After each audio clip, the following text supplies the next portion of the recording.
Assalamualaikum warahmatullahi wabarakatuh.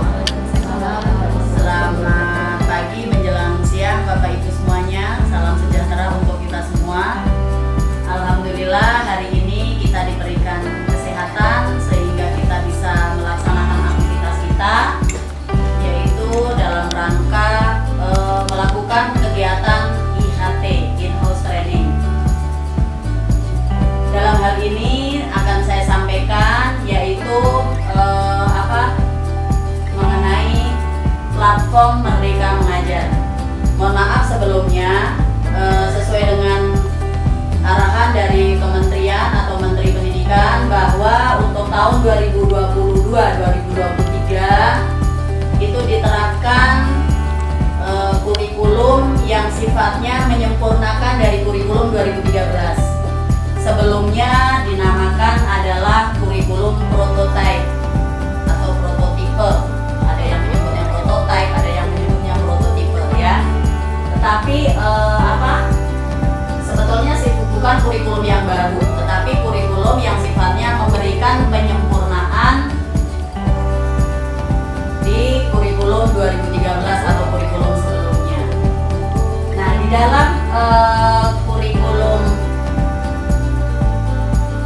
yang baru atau kurikulum Merdeka Mengajar tadi, khususnya ada beberapa platform. Salah satunya adalah platform Merdeka Mengajar.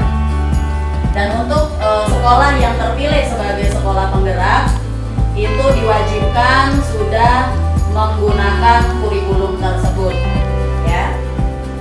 Dan sekolah penggerak itu sebetulnya atau fokus daripada sekolah penggerak adalah kurikulum yang mengacu kepada bakat dan minat siswa, ya. Jadi dalam kurikulum itu betul-betul acuannya bakat dan minat siswa. Di sini ada istilah yang disebut dengan diferensi belajar. Artinya setiap siswa dengan kebutuhan yang berbeda, minat yang berbeda, tentu diharapkan atau diupayakan mendapatkan layanan pendidikan yang maksimal. Kemudian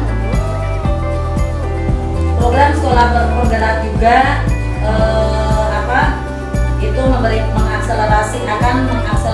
mengakselerasi sekolah negeri maupun swasta setahap 1 sampai 2 tahap lebih maju. Artinya dengan melakukan mengikuti program sekolah penggerak ini, paling tidak dalam 1-2 tahun ke depan itu terlihat dengan peningkatannya, ya. Jadi mungkin misalnya di tahun pertama untuk literasinya masih di bawah minimum, diharapkan di tahun berikutnya sudah ada peningkatan.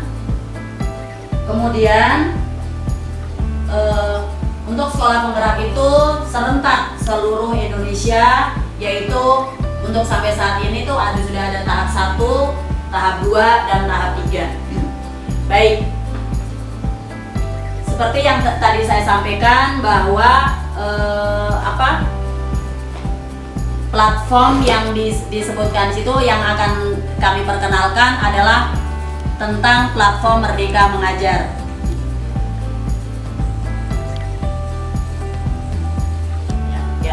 Platform Merdeka Mengajar itu dipersembahkan untuk mempermudah guru mengajar sesuai dengan kemampuan murid, menyediakan pelatihan untuk meningkatkan kompetensi serta berkarya untuk menginspirasi rekan sesama guru. Beragam paket soal yang bisa dibagikan baik secara daring ataupun secara luring. Ya. Merdeka Mengajar, dalam platform Merdeka Mengajar itu terdapat 3 fitur utama. Yang pertama adalah mengajar, yang kedua belajar, dan yang ketiga berkarya. Ya, yang pertama mengajar, kemudian belajar, dan berkarya. Nah, dalam mengajar, dalam fitur mengajar itu salah satunya atau ada beberapa bagian yang diantaranya adalah perangkat ajar. Dalam perangkat ajar ini berisi kumpulan perangkat ajar yang dapat digunakan untuk mencari referensi atau inspirasi materi pengajaran yang sesuai dengan karakteristik dan kebutuhan muridnya. Perangkat ajar itu bisa berupa bahan ajar, modul proyek, atau buku teks. Selain itu, selain perangkat ajar, dalam fitur mengajar pun ada yang disebut dengan asesmen murid. Di dalam asesmen murid berisi kumpulan paket soal yang telah dipetakan berdasarkan fase dan mata pelajaran tertentu. Sebagai bagian dari platform Merdeka Mengajar, asesmen murid ditujukan untuk membantu guru mendapatkan informasi dari proses dan hasil pembelajaran murid. Nah, Bapak Ibu bisa mencari asesmen diagnostik berdasarkan fase dan mata pelajaran untuk kemudian dibagikan kepada murid secara online maupun secara luring atau offline. Dalam fitur belajar itu ada yang disebut atau ada menu namanya pelatihan mandiri. Di dalam pelatihan mandiri memuat berbagai materi pelatihan untuk meningkatkan kompetensi kompetensi Anda sebagai pendidik. Anda dapat melakukan pelatihan secara mandiri kapanpun dan dimanapun melalui gawai Android yang terkoneksi dengan internet. Melalui pelatihan mandiri, Anda dapat mempelajari beragam materi untuk meningkatkan kompetensi profesional Bapak dan Ibu guru sebagai pendidik. Jadi dalam pelatihan mandiri sebetulnya ini termasuk dalam kegiatan Bapak Ibu untuk meningkatkan wawasan dan pengetahuan serta keterampilan, ya. Karena di situ banyak sekali bentuk-bentuk soal, kemudian video-video juga, dan di video itu banyak sekali tentang ini bagaimana misalnya melakukan pembelajaran secara berbasis proyek, kemudian bagaimana membuat perencanaan pembelajaran. Intinya di pelatihan mandiri itu banyak sekali hal-hal atau pengetahuan-pengetahuan, keterampilan-keterampilan yang mampu meningkatkan atau menambah wawasan kita dalam melakukan kegiatan pembelajaran. Kemudian ada juga belajar. Di situ ada video inspirasi, ya. Video inspirasi merupakan bagian dari platform Merdeka Mengajar yang berisi kumpulan video inspiratif yang dibuat oleh Kemdikbudristek dan para ahli. Beragam video dengan berbagai tema ini sudah dikurasi dan dapat digunakan sebagai referensi untuk meningkatkan kompetensi Bapak dan Ibu guru sebagai tenaga pendidik, baik dalam aspek profesional maupun personal. Nah, sekarang yang di fitur berikutnya yaitu bukti karya. Dalam fitur ini atau bukti berkarya ini merupakan tempat untuk mendokumentasikan karya guru dan kepala sekolah. Karya yang dibuat menggambarkan. Dalam fitur bukti karya itu merupakan tempat mendokumentasikan karya guru, kepala sekolah. Karya yang dibuat menggambarkan kinerja, kompetensi, serta prestasi yang dicapai selama menjalankan profesi guru maupun kepala sekolah.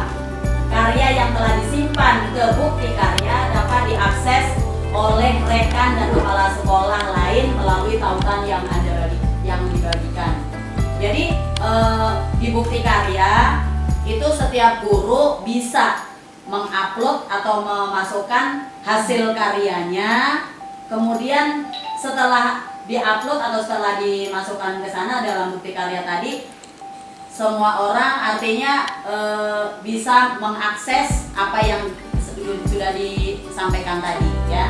Artinya kita juga bisa membuka video orang lain juga. Jadi jika kita sudah memasukkan, mereka bisa membuka dan kita pun bisa. Nah, dengan kita bisa membuka video orang lain, paling tidak memberikan tambahan wawasan kepada kita. Mungkin mungkin untuk pembelajaran ini kita sudah menyampaikan, oh ternyata ada orang lain yang lebih menyampaikan atau yang menyampaikannya melakukan pembelajarannya lebih aktif lagi, kita bisa mengadopsinya atau bisa menirunya ya. Lanjut.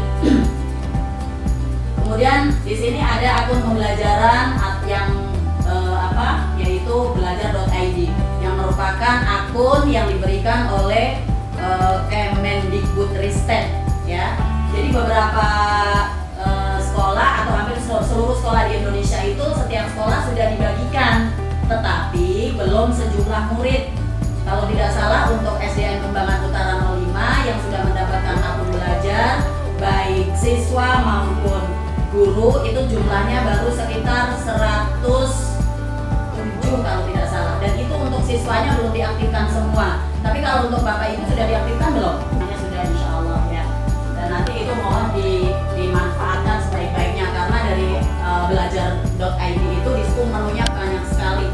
Kita bisa untuk fitur-fitur bukan fitur apa sih menunya banyak banget, seperti ada Google Slide yang seperti PowerPoint itu kan. Kemudian ada apa lagi? Pokoknya banyak sekali deh ya, nanti bisa dibuka lagi. Sekarang lanjut berikutnya. Nah, akun pembelajaran di situ ininya adalah satu akun untuk semuanya. Artinya dengan kita memiliki akun belajar.id, kita bisa banyak sekali mengakses menu-menu yang ada di Google ya. Nanti bisa dibuka ini. Kemudian untuk masuk dengan akun pembelajaran belajar.id untuk dapat mengakses platform Merdeka Mengajar melalui aplikasi yang digawe Android atau melalui laman situs. Kalau melalui HP, smartphone, yaitu dengan mengunduh aplikasi Merdeka Mengajar untuk gawe Android di Google Play Store. Sedangkan kalau melalui situs, yaitu dengan melalui laman situs https://guru.kemdikbud.go.id. Cara mengajukan reset password ya, pendidik dan peserta didik dapat menghubungi admin sekolah untuk mengajukan reset password. Soalnya kalau yang dari kementerian itu sudah otomatis ada ininya ya, ada passwordnya ya. Kalau seandainya mau di reset lagi atau diubah, tentu harus menghubungi admin. Kalau admin di sekolah itu ya tentunya adalah operator ya, jadi operator yang ini kan. Kemudian untuk admin sekolah, reset hanya dapat dilakukan melalui helpdesk, yaitu tetap yang tetap ke belajar.id. Lanjut. Nah, setelah kita menggunakan akun pembelajaran, haruslah tentu menggunakan secara bijak ya, tidak sembarangan atau tidak sembrono istilahnya. Yang harus dilakukan adalah jaga kerahasiaan akun pembelajaran Anda dan tidak membagikan password kepada orang lain. Kemudian gunakan untuk mengakses berbagai aplikasi yang mendukung proses belajar mengajar serta meningkatkan produktivitas pendidik dan peserta didik. Yang selanjutnya, manfaatkan sebagai alat komunikasi dan kolaborasi secara daring dengan peserta didik, pendidik, wali peserta didik, dan administrator untuk kepentingan aktivitas belajar mengajar. Nah, hal yang harus dihindari dalam penggunaan akun belajar yaitu menggunakan akun pembelajaran untuk kegiatan di luar pembelajaran seperti aktivitas komersial, pornografi, dan lain-lain. Intinya akun pembelajaran itu ya hanya untuk aktivitas belajar mengajar ya. Jadi jangan sampai disalahgunakan untuk hal-hal yang lain. Yang kedua, menyalahgunakan akun pembelajaran untuk menyalin, menyebarkan, mencuri, dan menggunakan informasi yang bersifat sensitif dan rahasia. Dan yang ketiga, menyalahgunakan akun pembelajaran untuk terlibat dalam kegiatan ilegal dan melanggar hukum. Kemudian tinjauan fitur pelatihan mandiri. Nah, sekarang kita lihat ke pelatihan mandiri. Di situ banyak sekali video-videonya di pelatihan mandiri. Terus ada juga menu post testnya juga, refleksinya juga. Jadi setelah kita menyaksikan video, di situ ada menu post testnya. Postes itu dikerjakan bisa diselesaikan ya. Dari situ nanti langsung itu nilainya juga ketahuan. Kalau biasanya jawaban kita di postes itu masih salah, mereka masih menyebutkan oh di poin ini belum dikuasai gitu. Jadi harus diulang-ulang lagi. Ya, memilih topik pelatihan mandiri tuh di situ masuk pertama kali adalah yang pasti kita masuk ke pelatihan mandiri, topik sesuai minat atau kebutuhan Anda. Kemudian dalam topik itu Anda dapat melihat informasi, waktu yang dibutuhkan dan jumlah modul yang harus dikerjakan, pelatihannya dan seterusnya. Ya, setelah masuk ke dalam laman modul, klik belajar materi, lanjut dulu gitu. Ya, belajar materi pelatihan mandiri. Setelah disebutkan bahwa setelah memilih topik pelatihan, klik belajar materi dan seterusnya, itu di belajar materi ada banyak videonya juga ya. Jadi tinggal kita tonton aja sih sebetulnya. Nah, contoh nih misalnya belajar materi pelatihan mandiri.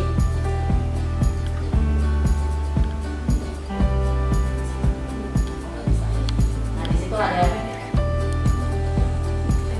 mengerjakan latihan pemahaman dan mengisi cerita reflektif.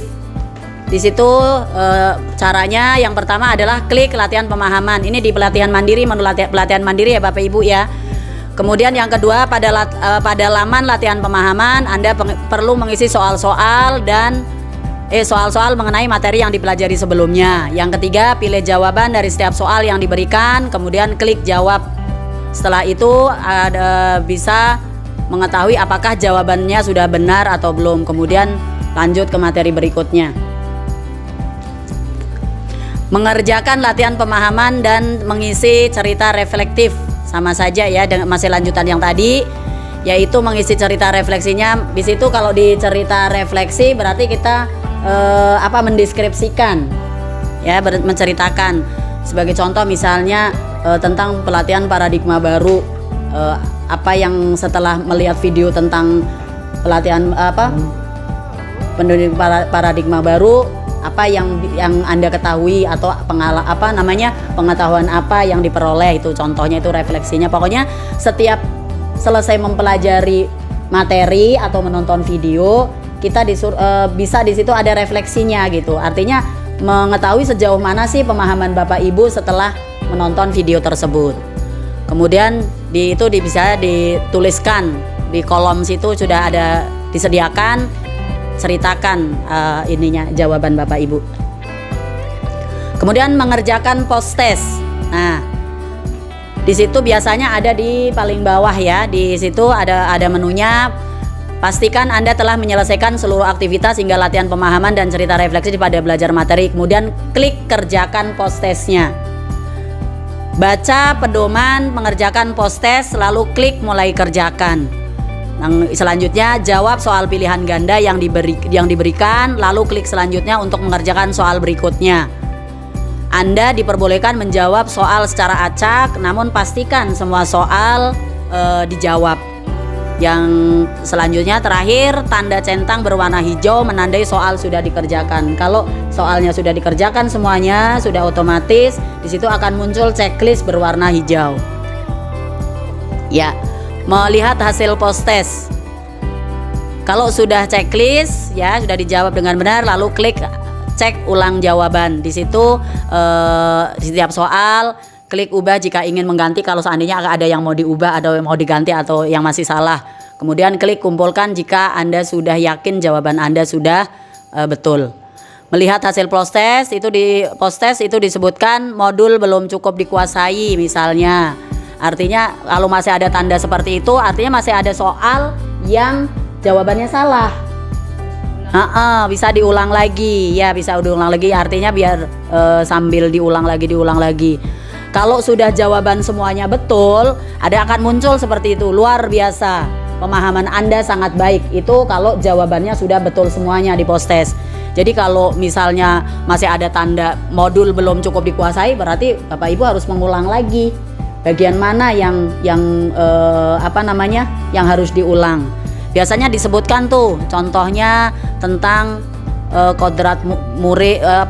kodrat murid di situ ada dan sebagainya disebutkan, tapi nggak disebutkan secara detail soal nomor ini itu tidak, tetapi poinnya aja agak susah, kita harus membaca ulang lagi. Makanya menurut saya efektifnya kalau seandainya sudah mengerjakan post test, kita punya ininya, punya catatannya, oh nomor 1 ini, nomor 2 ini dan sebagainya gitu, nanti baru diberikan. Lanjut. Nah, untuk webinar pelatihan mandiri, Bapak Ibu guru dapat mengikuti berbagai webinar yang tersedia pada halaman webinar. Ini tentu juga di platform Merdeka Mengajar juga. Jadi banyak sekali menunya. Bapak dan Ibu guru dapat memilih topik yang sesuai minat, kemudian klik daftar webinar kalau Bapak Ibu mau mengikuti webinar dalam platform Merdeka Mengajar atau PMM. Kemudian aksi nyata. Dalam aksi nyata merupakan aktivitas terakhir untuk menyelesaikan satu topik pelatihan mandiri. Jadi dalam pelatihan mandiri itu rentetannya tuh panjang ya. Dari kita menyaksikan videonya, kemudian kita membuat refleksinya, post testnya.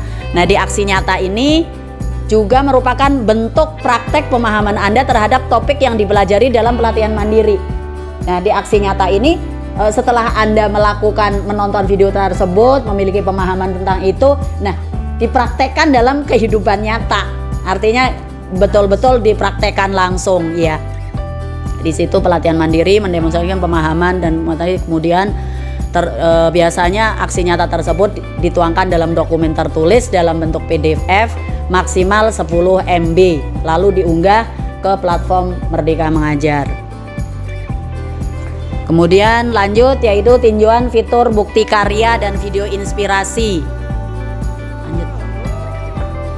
Bukti karya seperti tadi yang saya sampaikan bahwa Bapak Ibu guru semuanya bisa mendokumentasikannya semua kegiatan, kinerjanya, kemudian kompetensinya juga dalam menu atau dalam ruang bukti karya tadi, dan itu bisa dibagikan serta orang yang sudah dibagi berarti dia otomatis bisa mengaksesnya. Video inspirasi sama juga di situ banyak sekali ya video inspirasi, artinya namanya inspirasi berarti dengan kita melihat video tersebut, nah kita menjadi terinspirasi. Yang tadinya mungkin cara ngajar kita seperti ini, dengan melihat video tersebut, oh berarti saya besok lebih ini lagi deh supaya anaknya lebih aktif lagi dan sebagainya. Asesmen murid. Ya, lanjut sekarang asesmen murid. Terkait dengan asesmen murid, itu menyediakan rekomendasi soal asesmen berdasarkan fase atau kelas dan mata pelajaran tertentu untuk membantu Anda melakukan asesmen kepada murid-murid di kelas. Sebelum mempelajari bagaimana cara menemukan soal asesmen yang tepat, mari kita mengenal lebih dekat fitur pada asesmen murid. Yang pertama, asesmen bukan ujian yang hasilnya bisa dijadikan standar nilai atau skor sebagai syarat kenaikan kelas, peringkat di kelas atau kelulusan. Asesmen dilakukan untuk memetakan level kompetensi murid-murid di suatu kelas sehingga guru dapat membuat rancangan pembelajaran yang lebih baik berdasarkan hasil asesmen. Ini di kurikulum sebelumnya sebetulnya mungkin seperti analisis ya Bapak Ibu ya. Jadi setelah dilakukan analisis berarti nanti bisa langkah misalnya materi ini yang belum dikuasai berarti di mananya, oh ini anaknya atau mungkin metodenya atau mungkin medianya yang harus diperbaiki. Lanjut.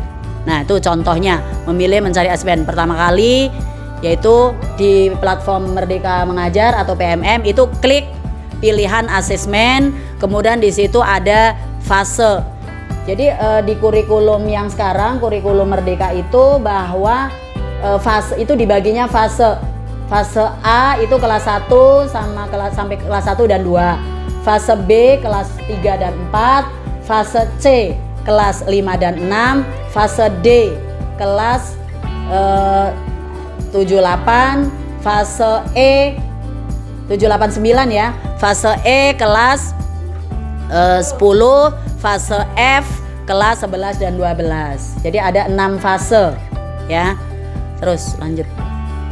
Ya, memilih mencari asesmen itu di situ menunya ada semuanya, tinggal klik kemudian pilih. Bapak Ibu guru dapat memilih terkait dengan detail daftar soal asesmen yang telah dipilih sebelum dibagikan kepada siswa. Jadi itu tinggal dipilih aja, diklik udah ada semuanya nih tinggal nih. Sebetulnya ini sangat memudahkan kita ya. Cuman ya itu memang kita harus terampil menggunakan IT-nya juga. Karena untuk ini sebetulnya nggak terlalu bermasalah. Rata-rata HP sekarang itu kan udah Android semua ya. Hampir semuanya lah. Maksudnya 90% kali mungkin ya. Untuk anak-anak kita bahkan kemarin sudah semuanya ya 100% ya. HP-nya Android kan. Ya, lanjut. Nah, di situ ada membagikan asesmen luring maupun daring. Perbedaan menggunakan asesmen secara online dan offline. Kalau online, tautan asesmen dibagikan melalui WhatsApp dan lain-lain. Kemudian soal pilihan ganda dinilai otomatis oleh sistem. Hasil penilaian terintegrasi ke sistem. Sedangkan kalau offline, asesmen perlu diunduh dan dicetak lalu dibagikan secara manual. Kemudian soal pilihan ganda dinilai manual melalui kunci jawaban, pastilah kan namanya hasil itu ya manual. Yang ketiga, hasil penilaian tidak terintegrasi ke dalam sistem. Ya, jadi otomatis harus memasukkan. Jadi sebetulnya baik secara online dan offline itu masing-masing pasti punya kelebihan dan kekurangan ya. Nah, bagaimana caranya supaya meminimalisir kekurangannya? Membagikan asesmen luring dan daring. Secara asesmen dibagikan dan dikerjakan oleh murid. Langkah selanjutnya adalah memeriksa jawaban, menilai hasil asesmen murid. Dengan mengetahui level kompetensi individu murid dan level kompetensi kelas secara keseluruhan, Anda dapat merencanakan pembelajaran yang sesuai dengan kebutuhan. Sebagai contoh, informasi level kompetensi ini juga dapat Anda manfaatkan untuk mencari perangkat ajar yang sesuai dengan platform ya. Jadi dari asesmen tersebut tentunya kita bisa memperbaikilah untuk kegiatan selanjutnya. Panduan melakukan pengecekan hasil asesmen yang dikerjakan murid dapat dilihat melalui link di bawah itu disebutkan. Ada, tinggal dibuka ya. Demikianlah pengenalan platform Merdeka Mengajar atau PMM. Untuk kedepannya mudah-mudahan kita semuanya bisa menerapkan platform tersebut dalam kegiatan proses pembelajaran kita, dan harapannya mudah-mudahan dengan kita lebih aktif menggunakan platform Merdeka Mengajar tadi dapat meningkatkan wawasan kita, pengetahuan kita, kemampuan kita, dan yang pada akhirnya tentu dapat meningkatkan kinerja kita dalam melakukan proses pembelajaran. Itu saja, terima kasih. Assalamualaikum warahmatullahi wabarakatuh.